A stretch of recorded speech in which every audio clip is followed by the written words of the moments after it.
বাসার মধ্যে সুন্দর একটি পিকনিকের আয়োজন, খাবার দাবার, বাচ্চা এবং বড়দের জন্য খেলাধুলা এবং গিফটের আয়োজন, ছোট সোনামণিদের জন্য চিপসের দোকান, সাথে মজাদার বারবিকিউ তো রয়েছেই। এই এক টুকরো জায়গায় বিশাল আয়োজন, পরিবারের অফুরন্ত ভালোবাসার স্মৃতি মনে রাখার জন্য আমার এই পিকনিকের আয়োজন।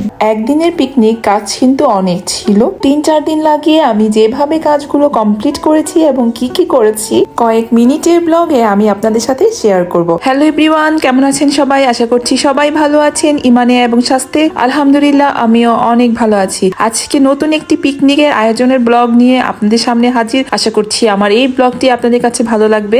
দেশ এবং দেশের বাহিরে যে যেখান থেকে আমার এই পিকনিকের আয়োজনের ব্লগটি দেখছেন বা দেখবেন, আপনাদেরকে অসংখ্য ধন্যবাদ। ফার্স্ট প্রায়োরিটি হচ্ছে বারবিকিউ। তার জন্য বারবিকিউ চুলাটা আমি রেডি করে নিয়েছি। আমি খালাকে দেখিয়ে দিয়েছি, উনি ভালো করে ইটগুলা ধুয়ে দিয়েছে। বারবিকিউর জন্য নো টেনশন, এখন বাকি কাজ আরামসে করা যাবে। পিকনিক যেহেতু সবার থেকে টাকা নিয়েই পিকনিক করে, বাট আমি কিছু এক্সট্রা অর্ডিনারি করছি। সেটা হচ্ছে বিকেলের নাস্তা। এটা হচ্ছে শুধুমাত্র আমার তরফ থেকেই যাবে, তো তার জন্য কিছু নাস্তা তৈরি করছি। এখানে আমি রোল তৈরি করছি, কাকলেট তৈরি করছি। প্রোগ্রামে সকালবেলা নুডলস রান্না করব, তো আগে থেকে কিছু না রেডি করে রাখলে প্রোগ্রামের দিন অনেক হাঙ্গামা হয়ে যাবে, তাই একটু একটু করে সবকিছু রেডি করে নিচ্ছিলাম। আমার সবকিছু অর্গানাইজড খুবই পছন্দ, আমার উলট পালট কোনো কিছুই পছন্দ না, তাই একটু করে চেষ্টা। এখানে আমি রোল বানাবো, তার জন্য আমি রোলের গোলাটা ভালো করে গলিয়ে নিয়েছি। আর এখানে সুন্দর একটি হোয়াইট সস দিয়ে, চিকেন দিয়ে, পেঁয়াজ দিয়ে একটি সস বানিয়ে নিয়েছি। এই সসটা রোলের ভেজিটেবলের মধ্যে দিলে খুবই মজা লাগে, তার জন্য এটা আমি সবসময় রোলের কিমার মধ্যে দেওয়ার চেষ্টা করি। বাইরের রোলের চাইতে আমার রোলটা পুরোপুরি ডিফারেন্স হয়, এর জন্য সবাই খেতে খুব পছন্দ করে আমার হাতের রোলটা, তাই আমি শখ করে সবসময় এটা বানাই, আর আমরাও এটা খুবই পছন্দ করি। এখানে আমি আলুর কাকলেট তৈরি করব, এর জন্য পেঁয়াজ, কাঁচামরিচ, ধনেপাতা, গরম মশলা পাউডার, টমেটো সস, ধনিয়া পাউডার দিয়ে ভালো করে একটু মেখে নিচ্ছিলাম। আলুটা কি হয়েছে জানেন? সিদ্ধ বসিয়েছি গ্যাসের চুলার মধ্যে, হঠাৎ করে এসে দেখি গ্যাস চলে গেছে। আলুটা পুরোপুরি সিদ্ধ হয়ে গিয়েছিল, গ্যাস চলে যাওয়ার কারণে, পানিতে ভেজে থাকার কারণে আলুটা পানি ছেড়ে দিয়েছে। এমনি নতুন আলু আরো পানি ছেড়ে দিয়েছে, দেখেন কি অবস্থা। আলুর উপরে আমি চিকেন ভাজা দিয়ে দিয়েছি, মেখে ভালো করে বিস্কুটের গুঁড়া মিশিয়ে আলুর কাকলেটের শেপ করে রেখে দিব ফ্রিজে। যেদিন পিকনিক সেদিন বের করে ভেষনে চুবিয়ে তারপরে ভাজতে হবে, না হলে তেলে দিলেই ছুটে আসবে। তারপরের দিন পিকনিকের সব বাজার আমার ভাই করে দিয়েছে। এখানে মুরগি কিনে নিয়ে এসেছে, খালাকে দিয়ে সবগুলা মুরগি বারবিকিউর সাইজ করে কেটে নিচ্ছিলাম। বারবিকিউর জন্য সাধারণত আমি আমার মতন করে মশলা দেই, আমি প্যাকেটের মশলাটা ইউজ করি না তেমন একটা, তো আমি আমার মতন করে সব ধরনের মশলা দিয়ে 3-4 দিন ম্যারিনেট করে রেখেছিলাম মুরগিটা। আর এটা খেতে খুবই মজা লাগবে। 3-4 দিনের ম্যারিনেটে এটা মশলাগুলো পার্ট বাই পার্ট ঢুকে যাবে, খেতে খুবই মজা লাগবে এবং জুসি জুসি হবে। তার জন্য আমি একটু টাইম নিয়ে ম্যারিনেট করেছি। মশলাটা ভালো করে মিশিয়ে নিয়েছি, এখন চিকেন গুলা দিয়ে দিয়েছি। চিকেন গুলো দেওয়ার পরে কালারটা তেমন একটা ভালো লাগতেছিল না, পরে মনে হলো একটু রেড ফুড কালার দিই। ফুড কালার দিয়ে ভালো করে মুরগিটা মাখিয়ে এখন আমি ম্যারিনেট করে রেখে দিব, ফ্রিজে রেখে দিব 3-4 দিনের জন্য। পিকনিকের জন্য কিছু জিনিসপত্র কেনা দরকার ছিল। আমি চেয়েছিলাম দোকানগুলা ঘুরে ঘুরে দেখাবো আপনাদের কোথা থেকে কি কি নিচ্ছি, কিন্তু সেদিন আমি মোবাইলে নিতে ভুলে গিয়েছিলাম, তো এসে দেখাচ্ছি মার্কেট কি কি করে আসছি।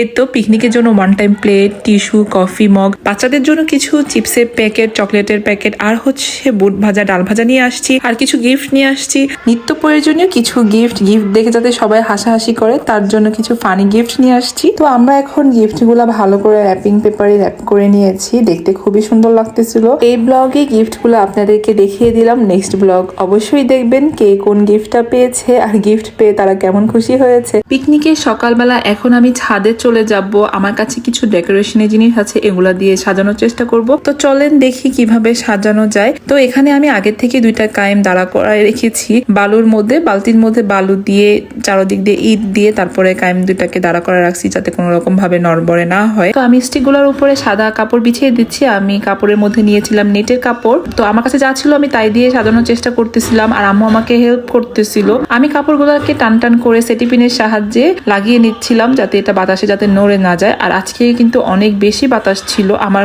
মাথাটা একটু গরম হয়ে যাচ্ছিল, বাতাসের কারণে স্টিকগুলো একটু নড়বড়ে হয়ে যাচ্ছিল।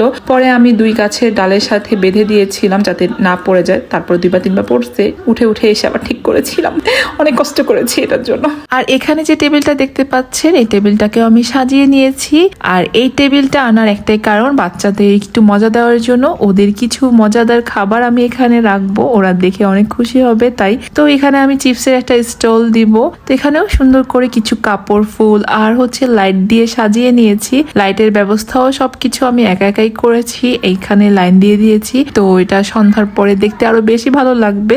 স্টলটা দেখতে একটু খালি খালি লাগতেছিল, বেলুন ছাড়া অসহায় মনে হচ্ছিল। তো এখন আমি ওমর সোনাকে নিয়ে আবারও ছাদে চলে এসেছি বেলুন নিয়ে। ওমর আর আমি এখন বেলুন ফুলাবো, তো বেলুন দিয়ে একটু সাজিয়ে দেখি কেমন লাগে। তো এই তো বেলুন লাগানোর পরে দেখি একটু ভালোই লাগতেছে, উপরে আর একটু বেলুন দিলে আর একটু সুন্দর লাগবে। তো তার জন্য আমি একটা বেলুনের ফুল করে এই যে লাগিয়ে নিলাম। ওয়াও, এখন দেখতে খুবই সুন্দর লাগতেছিল। যখন আমি চিপস গুলো ঝুলাবো তখন দেখতে আরো বেশি ভালো লাগবে। এখন আমি ইয়াম্মি ইয়াম্মি করে ড্রাগন নুডলস রান্না করে নিব। এখানে আমি ডিম ভেজে নিয়েছি আর মাংস ভেজে নিব, গরুর মাংস দিয়ে আমি করতেছি। আমি একটু দেশি স্টাইলে রান্না করব আজকে, আমার একটু দেশি স্টাইলে স্পাইসি করে ড্রাগন নুডলসটা খেতে ইচ্ছে করতেছিল। মাংসটা ভাজা দিয়ে আমি এখন বাটিতে উঠিয়ে রাখবো। মাংস ভাজা তেলের মধ্যে এখন আমি রসুন কুচিটা দিয়ে দিব। রসুনের ফ্লেভারটা বের হওয়ার সাথে সাথে আমি পেঁয়াজ দিয়ে দিব। পেঁয়াজ দিয়ে একটু সটে করে এখন আমি সব ধরনের সস এবং পছন্দ মতন মশলা আমি দিয়ে ভালো করে একটা গ্রেভি তৈরি করব। এখানে আমি 3-4টা পাকা টমেটো কেটে দিয়ে দিয়েছি। ভালো করে কষানোর পরে আমি কিছু সবজি দিয়ে দিব। সবজি দিয়ে ভালো করে একটু কষিয়ে নিব। এই তো দেখতে খুবই লোভনীয় লাগতেছে আর খুব সুন্দর একটা স্মেল বের হচ্ছিল, এখনই আমার লোভ লাগতেছে। আর এটা গরম গরম খেতে খুবই ভালো লাগবে, বাট যখন আমরা খাবো একটু বিকেল হয়ে যাবে। আশা করছি সবাই এনজয় করবে।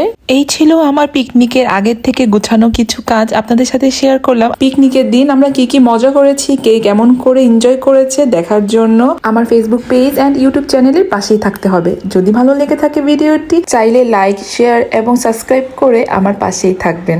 Everyone stay well and stay healthy. See you again in another vlog. Thank you for watching my video. Allah Hafiz.